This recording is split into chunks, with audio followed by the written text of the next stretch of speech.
Será que esse concurso unificado, esse Enem dos concursos públicos federais vai dar certo mesmo, pessoal? Eu quero falar sobre algumas dificuldades e trazer algumas informações a mais a partir dessa notícia aqui, ó, notícia que foi compartilhada pela ministra Esther Dweck.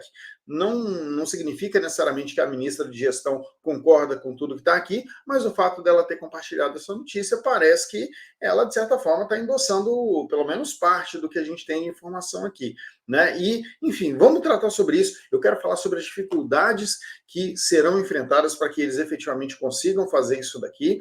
Alguns detalhes a mais sobre como vai ser a prova. Eu soltei um vídeo ontem detalhando, né, como é que seria esse concurso unificado. Clica no link, eu vou deixar linkado aqui em cima, para que você possa ir lá e ver o vídeo anterior. Mas nesse daqui eu vou trazer uns detalhes a mais importantes para vocês e principalmente vamos falar sobre o que fazer da agora para frente, tá? Deixa o joinha aqui no vídeo, se inscreva no canal e se você quiser ser acompanhado por mim na preparação para o seu concurso, aqui na descrição do vídeo tem o link do WhatsApp da minha equipe, clica, manda uma mensagem, pergunta como é que funciona e vai ser um prazer te acompanhar diretamente. Mas vamos lá. Olha só, olha o que nós temos de interessante aqui nessa notícia, tá? Eu quero começar mostrando para vocês um ponto que me chamou muita atenção. Eu sei que a resolução está péssima, tá? Então, mas eu vou falar aqui para vocês, não se preocupem em ficar lendo, não. Tem um ponto aqui que eles falam assim, ó, também queremos combater os concurseiros profissionais. E aí eu fico na dúvida, qual é o problema, o que eles estão querendo dizer com isso? Eles falam, né, ó, se você ler a frase anterior fala que eles querem revolucionar o concurso público e trazer diversidade e pessoas vocacionadas, né? E aí emenda com esse negócio de combater o concurseiro profissional. Me dá a impressão aqui que o que eles estão querendo, então, ao falar isso daqui, olha, a gente quer trazer pessoas vocacionadas e não o concurseiro profissional, que talvez eles estejam querendo se referir aqui a pessoas que prestam um concurso só para ganhar aquele salário, enfim, não é exatamente porque tem uma vocação para aquele determinado cargo, mas não, o salário é bom, tem estabilidade, eu vou fazer esse concurso.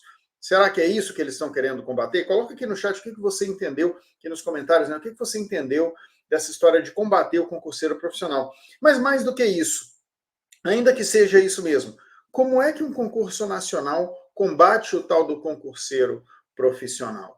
Né? Se é algo a ser combatido mesmo, como é que o fato do concurso nacional combate esse concurseiro profissional? Eu acho que não. Eu acho que essa pessoa vai continuar estudando, se preparando e brigando pelas vagas e eventualmente conseguindo do mesmo jeito, né? Mas o que eventualmente pode combater é a inclusão de outras etapas. Eles falam, né, sobre a possibilidade de provas orais, enfim, coisas desse tipo. Eles pensam em mexer ali em alguma coisa na discursiva, para tentar pegar um pouco mais do lado da vocação. Não sei exatamente como é que eles vão fazer esse tipo de coisa, mas para combater o concurseiro profissional, enfim, me pareceu estranha essa parte, mas eu queria só mostrar para vocês. A outra coisa que eu queria mostrar, eu já comentei com vocês, mas não custa repetir, né? Que a ideia deles é que você tenha duas provas, né? Você vai fazer uma prova, sei lá, de manhã, por exemplo, uma prova que é comum para todos os candidatos, tá?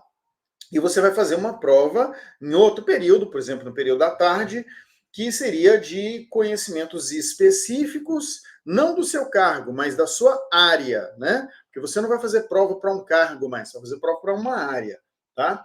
E aí, junto dos conhecimentos específicos, viria a prova dissertativa, tá? Então, teria prova dissertativa também. E aí, ó, eles colocam aqui, né, enfim, por bloco temático. E aí, uma coisa interessante para vocês, tá? A ideia deles aqui, ó, é que vocês vão ter uma espécie de SISU. Quem está acostumado com o Enem conhece aí o SISU, né? Você faz o Enem, você tira uma determinada nota, e aí, com aquela nota, você vai lá e meio que se candidata para os cursos nas faculdades que você tem interesse, não é isso?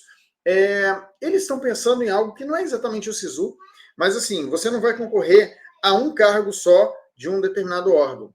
Se você fizer a prova para uma determinada área, tá? Uma área de atuação, vamos recapitular aqui quais são as áreas de atuação para facilitar para vocês.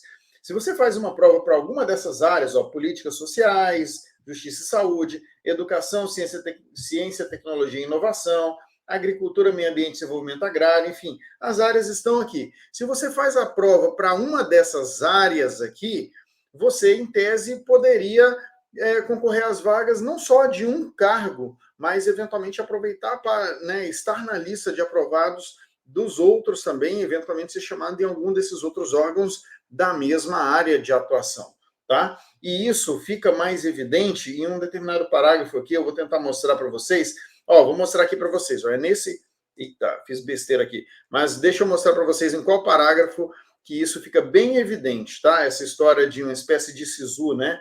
Você concorrer, ó, a mais de um, né? Esse parágrafo aqui fala assim, ó, o candidato pagará uma única inscrição e poderá concorrer a várias vagas dentro da mesma área. Então, as vagas de uma mesma área de atuação, né, você vai fazer o concurso, você vai concorrer às vagas daquela área de atuação e não somente de um cargo do seu interesse, tá?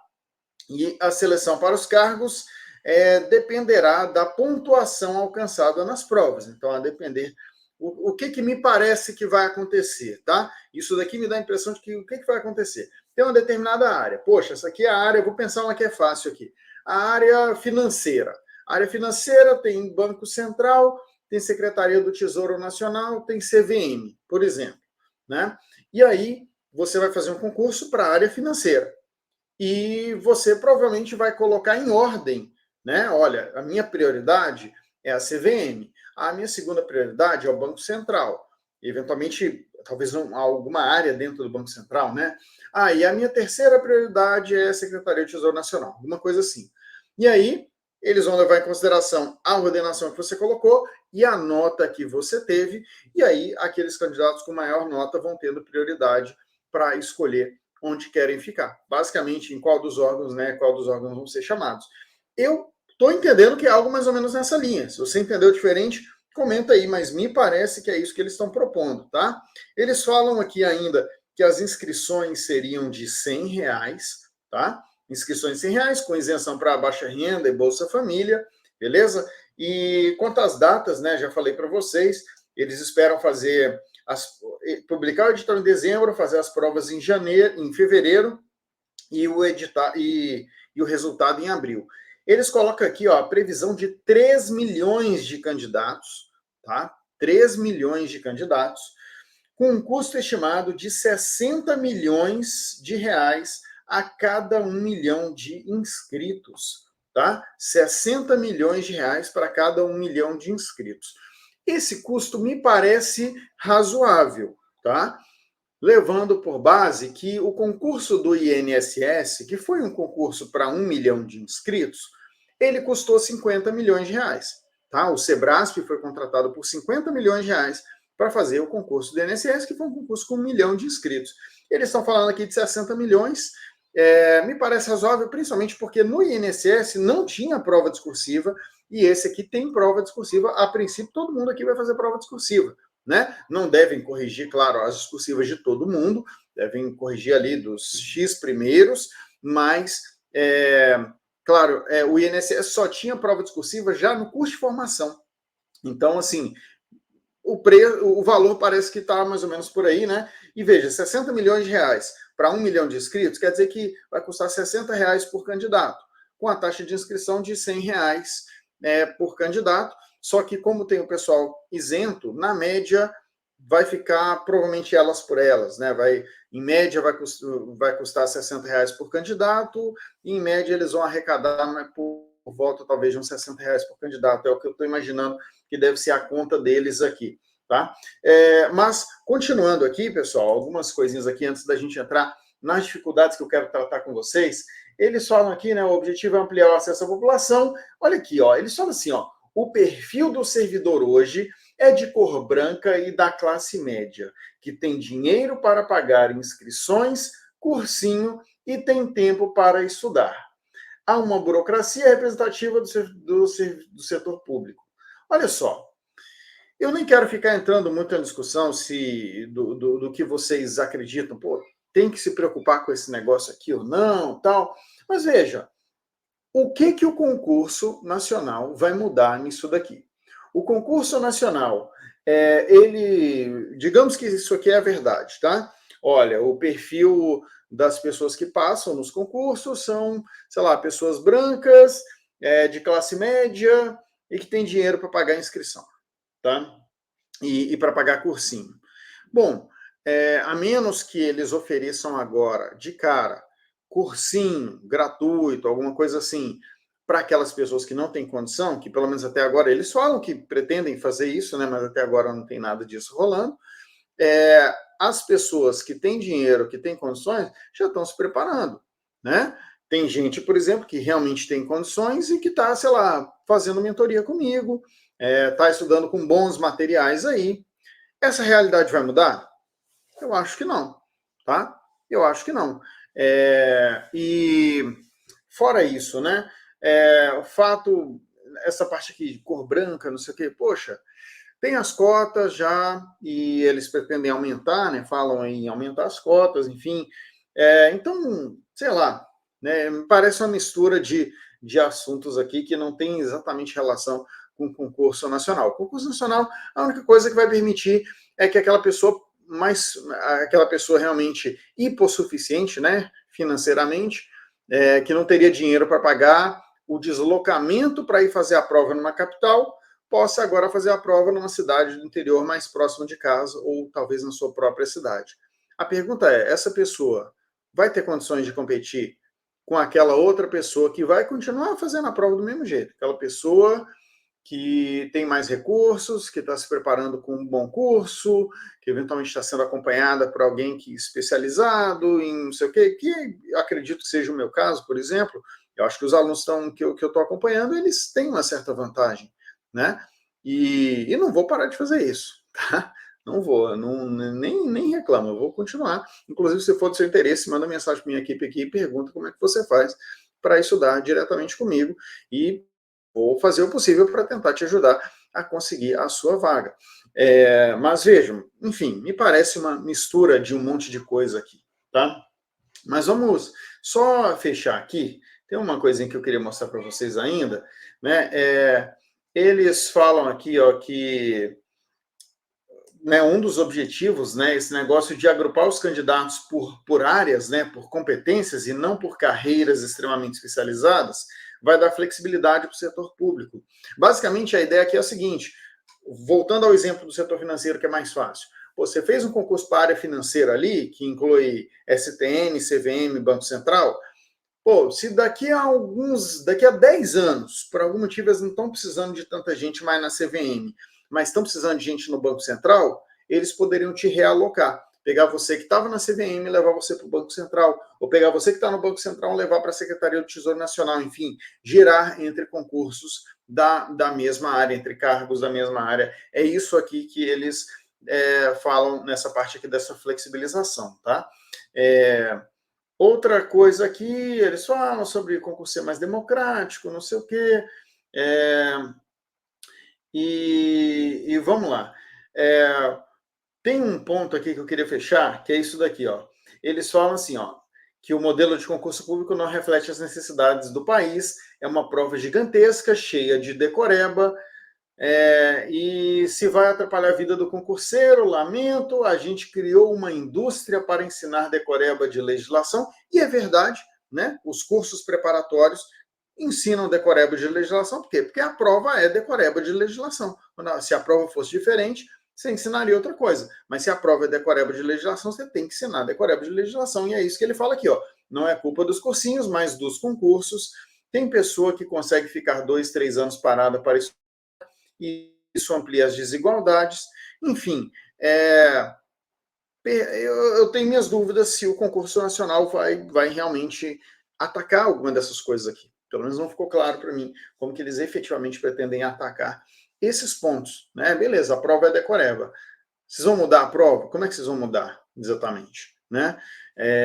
Mas veremos, tá? Vamos ficar de olho e, claro, tendo alguma novidade, vou trazer para vocês. Mas agora, indo ao que interessa, tá? Eu quero falar sobre algumas dificuldades que talvez não tenham sido amplamente pensadas aqui. Primeira delas que eu quero tratar. Vamos olhar juntos esse mapa aqui do Brasil. Esse aqui é o mapa dos locais de prova, tá vendo? Esse é o mapa aí dos locais dos locais de prova. Eles pretendem ter provas em 179 municípios, beleza? No Enem é bem mais, tá? 1.700 municípios. Mas, de qualquer forma, 179 já é coisa pra caramba, é bem mais do que qualquer outro concurso, né? Os concursos, basicamente, o concurso do INSS e o do IBGE costumam ter provas em cidades do interior também, mas não deve chegar nem perto de 179 municípios, como a gente está vendo aqui. A questão é a seguinte, tá? Se você faz um concurso desse jeito aqui, ó, um concurso unificado, como eles estão querendo fazer, com provas em todas essas localidades, você pode, basicamente, em qualquer dessas 179 cidades aqui, ó, você vai poder fazer prova para qualquer um dos cargos que tiver envolvido, ou melhor, para qualquer uma das áreas que tiver envolvido. Qual que é o problema disso? Tá? Vamos imaginar que dessas 179 cidades, teve uma cidade que teve um problema. E não precisa ser um problema em vários locais de prova, não. Teve um problema em um local de prova. Teve uma escola numa cidade aqui do interior, sei lá, do interior de São Paulo. Teve uma escola no interior de São Paulo, lá faltou energia, ou que por acaso a prova não chegou, ou que teve qualquer outro problema logístico, faltou fiscal, ou alguma coisa assim, e por algum motivo as provas naquele lugar ali ficaram comprometidas. Ou elas não aconteceram, ou, sei lá, teve alguma violação de sigilo, não sei o quê, em um local de prova, tá? No Enem, tem como você corrigir isso. No Enem, você consegue corrigir isso reaplicando uma outra prova só para aquele grupo que, por algum motivo, perdeu a primeira prova. Vocês já devem ter isso, né? Isso aí acontece direto no Enem. Você tem a prova principal do Enem e, às vezes, em janeiro, em algum momento ali, tem uma espécie de uma reaplicação do Enem, né? Tem uma segunda aplicação da prova do Enem. E essas pessoas que fazem a segunda prova do Enem competem com as que fizeram a primeira prova do Enem. Né? A nota delas, assim como a nota das primeiras, podem ser utilizadas no SISU para fins de obter uma vaga numa faculdade. Isso, no Enem, funciona direitinho. No concurso público, a princípio não funcionaria. E por que disso, tá? No Enem existe uma coisa chamada teoria de resposta ao item. Tá? A teoria de resposta ao item é uma técnica estatística, eu não vou ficar entrando em detalhes aqui, mas é um modelo estatístico que, para você utilizar esse modelo estatístico, você precisa de calibração, você precisa basicamente de pegar o seu banco de questões e fazer com que pessoas reais resolvam previamente aquelas questões. Então, assim, todas as questões do Enem são resolvidas previamente por pessoas, tá? Em particular, por pessoas que estão no primeiro ano de faculdade ou por pessoas que estão no segundo ano do ensino médio, tá? Então, todas as questões do Enem são resolvidas por essas pessoas, e aí você tem várias pessoas que resolveram aquelas questões do Enem, e com isso você consegue atribuir para cada questão um nível de dificuldade. Olha, essa questão aqui, 99% das pessoas acertou. Então, essa questão é muito fácil. Olha, essa outra questão aqui, só 20% das pessoas acertou. Então, pô, essa questão aqui é uma questão bem difícil. Com base nisso, você consegue criar um modelo estatístico e você consegue atribuir pesos para cada questão, de modo que se eu fizer a prova hoje e você fizer no mês que vem uma outra prova, que não é a mesma minha, com outras questões, a minha nota vai ser calculada de um jeito e a sua nota vai ser calculada de um jeito que a gente pode comparar as notas e ver se eu fui melhor ou se você foi melhor. Tá? Agora, no concurso público, isso não existe. Né? Todo esse modelo de teoria de resposta ao item, que exige, não é só um modelo estatístico, exige um monte de trabalho logístico por trás, ele simplesmente não existe no concurso público. Tá? E aí, como é que você vai fazer se em uma escola você tiver tido um problema e aí aquele lugar não pôde ter prova? Na prática, você teria que reaplicar a prova para todo mundo.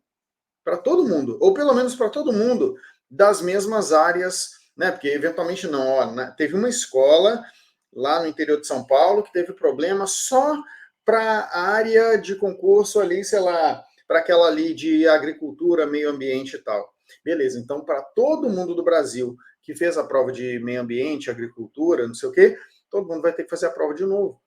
Porque se um grupo fizer uma prova hoje e outro grupo fizer uma outra prova, você não pode comparar as notas. Você não pode fazer no concurso público sem teoria de resposta ao item, não dá para fazer isso. Tá? Então, esse é um ponto que precisa ser levado em consideração. Poxa, mas por que no INSS eles conseguem aplicar a prova no Brasil inteiro e não tem esse problema? Sabe por quê? Porque no INSS a prova é regionalizada. Você faz a prova na cidade de Guarulhos, você só concorre com as pessoas que estão fazendo prova em Guarulhos. E aí o que acontece? Se por acaso tiver problema em uma escola de Guarulhos, como efetivamente teve, não escolhi aleatoriamente isso, se teve problema em Guarulhos, só precisa reaplicar a prova em Guarulhos. Não precisa reaplicar a prova no Brasil inteiro. Tá? Eu não sei se ficou claro, mas o problema essencialmente é esse. Esse modelo que eles estão propondo para concurso público, sem a tal da teoria de resposta ao item que tem no Enem, você simplesmente não consegue aplicar, você não consegue garantir, né, que você pode reaplicar a prova só para aquela escola que teve problema. Tá? Você teria que reaplicar a prova para todo mundo. Tá? Então, esse é um problema que talvez não foi considerado aqui. Nesses concursos aqui, as vagas não vão ser regionalizadas. Tá? Para a maioria dos órgãos aqui, aqueles órgãos que têm vaga só para Brasília, você não vai regionalizar as vagas. Tá? Então, tem esse detalhe para ser considerado. Outra coisa a ser considerada, né? Acho que vários órgãos vão impor dificuldades aqui, porque eles vão querer cobrar suas matérias específicas. Você consegue imaginar um concurso para a pessoa se tornar auditor fiscal do trabalho que não cobre as normas regulamentadoras do trabalho? Ou você consegue imaginar um concurso para especialista da Anatel, sei lá, da área lá de telecomunicações, que não cobre o conteúdo específico de telecomunicações, sabe? E ter uma prova genérica, na verdade, para você virar um especialista em regulação de agências reguladoras? Você acha que dá para ter uma prova específica, uma prova única de conhecimentos específicos para que você seja um especialista em regulação de agências reguladoras e você possa trabalhar seja na ANAC, seja na Anatel, seja na ANS, seja na ANTAC, enfim, faz sentido isso? Eu acho que vários órgãos, ilustrei com alguns exemplos aqui para dizer o seguinte, ou então, né, lá no mapa, né, você acha que faz sentido uma única prova, seja você farmacêutico, ou químico, ou veterinário, enfim, ou zootecnista. Isso mostra para mim assim que vários órgãos vão ter grande resistência a aderir a um formato de prova genérico, um formato de prova que não tenha ali os elementos específicos daquele órgão. Esses conhecimentos podem ser passados no curso de formação? Podem, né? Eventualmente podem ser passados no curso de formação. Mas será que é melhor deixar isso para o curso de formação? Será que não era melhor já cobrar no concurso público? Porque na prática isso vai acontecer. Se for um concurso unificado, a prova vai ser mais genérica e as pessoas vão ter que aprender realmente a parte específica do trabalho em si, do órgão em si, no curso de formação. É um caminho, talvez, né? Outro ponto importante, né, é a questão que eu já falei aqui algumas vezes do lobby das bancas, né? Não exatamente lobby, porque até assim, eu nem tenho elementos para falar que alguma banca efetivamente faz ou vai fazer alguma pressão. Não tenho mesmo, tá? Não dá para falar nada nesse sentido. Mas eu estou pensando só na questão do interesse. Faz sentido financeiramente para uma banca? É legal para as bancas organizadoras esse formato? No Enem, eu entendo, né? O Enem, para aqueles que não sabem, por um bom tempo, e eu acredito que até hoje ele é feito pela FGV, né? A FGV que organiza o Enem. Ou pelo menos organizou por um bom tempo. Só que o que acontece? O Enem, quando ele entrou, ele foi uma prova a mais, não é que ele eliminou os vestibulares das faculdades, né? Várias faculdades, por sinal, continuaram fazendo os seus vestibulares, temos prova da FUVEST até hoje, não é não? Então, o Enem ele veio como uma coisa a mais, como uma alternativa a mais para entrar nas universidades, mas que não eliminou a seleção feita pelas universidades. E na época foi uma resistência grande das universidades, né? As universidades elas não queriam perder a possibilidade delas mesmas fazerem as suas seleções, em particular essas maiores universidades. Então, será que, nesse caso agora, a gente está falando de realmente substituir. Não é assim, além dos concursos de que cada órgão faz, teremos um concurso unificado. Não é isso. Né? A gente está falando realmente de, acaba com os concursos de cada órgão e substitui por um concurso unificado. Será que os órgãos vão querer? Enfim, só quero que vocês percebam que é diferente. Essa comparação simples com o Enem, tá? Não é tão trivial assim, pelo que eu falei para vocês. O Enem, ele não substituiu os vestibulares das universidades que já faziam seus vestibulares, isso aqui continuou acontecendo, e o Enem veio com uma possibilidade a mais que, de fato, democratizou o acesso, permitiu que as pessoas façam prova, né, um monte de lugar, façam uma prova única e concorram a várias vagas e assim por diante. Então, assim, tem todos esses elementos que eu acho que precisam ser considerados. Queria que vocês deixassem aí os comentários de vocês, o que vocês entendem sobre isso, se vocês concordam com os pontos que eu trouxe, se vocês têm elementos a mais aí para compartilhar. Não sou dono da verdade, estou querendo apenas contribuir aqui, porque de fato eu sei que isso daqui é um ponto de aflição para todos, é um ponto que deixa, né, bastante dúvida. Toda vez que temos uma novidade, a gente, claro, né, bate aquela apreensão, mas eu sempre também fui da filosofia de que, tem novidade, tem essa apreensão, vamos aprender logo, vamos entender o que está acontecendo para a gente sair na frente, né? Toda vez que tem um grande choque, toda vez que tem uma grande mudança assim, a gente tem que se esforçar, não para ficar debatendo, porque está fora do nosso radar, está fora das nossas possibilidades ficar realmente. A gente não vai, nem eu, nem você, nem nenhum de nós aqui, vai realmente alterar as coisas que estão sendo organizadas lá em Brasília. Mas é importante a gente entender para a gente saber o que a gente faz agora, né? Como é que a gente leva isso daqui para o nosso estudo. Eu tenho orientado os meus alunos, por enquanto, a seguir estudando com base no último edital dos seus próprios concursos, mas, no segundo momento, a gente vai começar a entrar com matérias mais gerais, matérias que aparentemente virão naquela prova comum para todos os cargos, aquela prova da manhã, né? Que eu falei sobre isso com um pouco mais de detalhe ali naquele meu último vídeo. Tá bom? Vou ficando por aqui então, deixa o seu comentário. Se você quiser ser acompanhado diretamente por mim, né, na minha mentoria individual, manda uma mensagem para a minha equipe, tá aqui na descrição do vídeo. Tá bom? Um abraço, valeu, tudo de bom.